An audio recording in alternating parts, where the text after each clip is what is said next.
Let us explore color.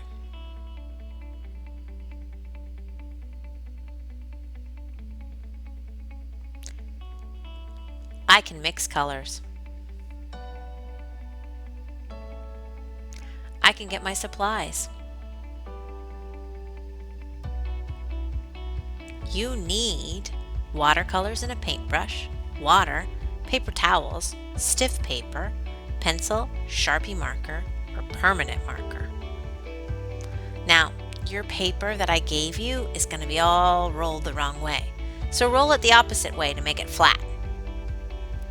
Write your name on your paper. Keep your shapes that you make very simple.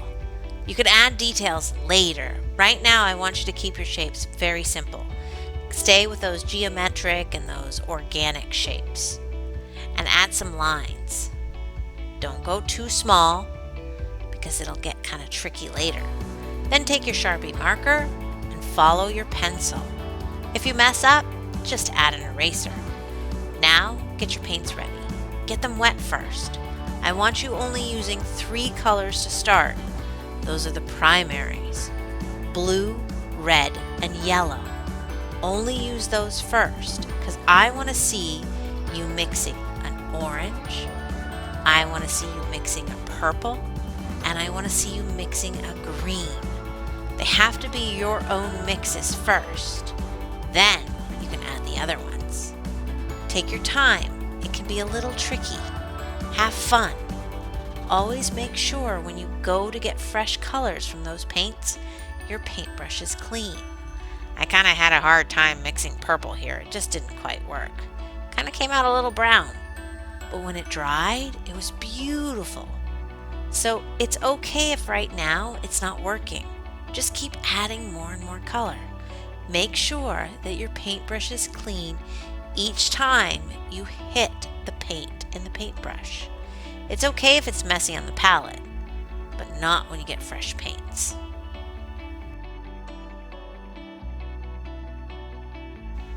Here's where I get a really good purple. I took more time.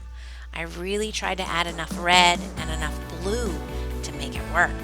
Those two are very strong colors, so it's hard to find the right balance, and I found it.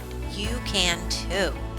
When you're ready to make your green, make sure to start with yellow first, and then a bit of blue.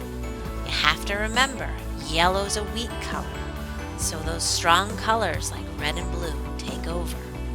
Now you're ready to use those secondary colors. Feel free to mix. Feel free to add.